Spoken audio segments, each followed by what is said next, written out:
श्री राम ने अंगद को दूत बनाकर भेजा था रावण के दरबार में। अंगद ने तोड़ा था रावण का अहंकार।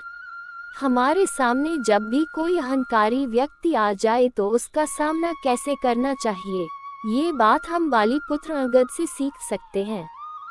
रामायण में सीता की खोज करते हुए श्री राम अपनी वानर सेना के साथ लंका पहुंच गए थे।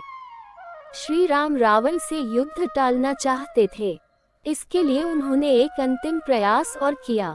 श्री राम ने अंगद को दूत बनाकर रावण के पास भेजा ताकि रावण सीता को लौटा दे और युद्ध टल सके।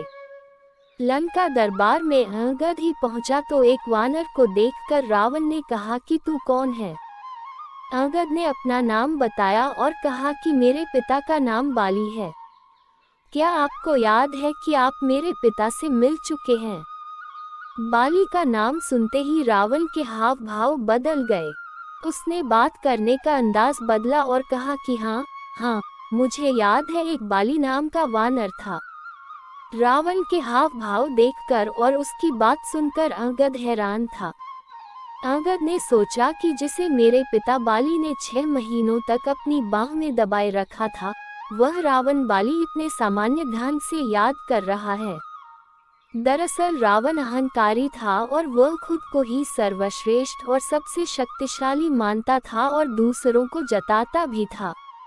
रावण ने अंगद से आगे कहा कि तू बाली जैसे शक्तिशाली वानर का बेटा है और राम की सेवा कर रहा है।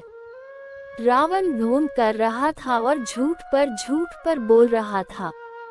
रावण ने अंगद से पूछा कि बता, तेरे पिता कहाँ हैं आजकल?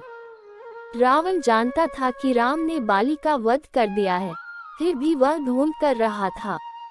अंगद ने रावण से कहा कि अगर तुम्हें बाली की बहुत याद आ रही है तो कुछ दिन बाद तुम भी वहीं चले जाओगे जहां श्री राम ने बाली को भेजा है। इसके बाद अंगद ने रावण के दरबार में घोषणा कर दी थी कि अगर किसी ने उसका पैर हिला दिया तो श्री राम लौट जाएंगे। इस घोषणा के बाद रावण के दरबार के सभी लोगों ने उसका पैर हिलाने की कोशिश की, लेकिन किसी को सफलता नहीं मिली।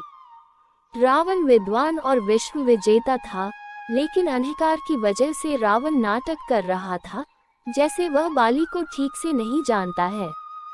दूसरी ओर अंगद युवा था, लेकिन अपनी बुद्धिमानी से अंगद ने रावण का अहंकार तोड़ा। अगर हमारे सामने कोई अहंकारी व्यक्ति आ जाए तो हमें तर्कों के साथ उसके सवालों का सटीक जवाब देना चाहिए।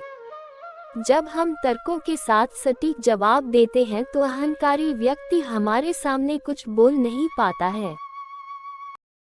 For more, like, share, subscribe, stories for you. जय श्री राम।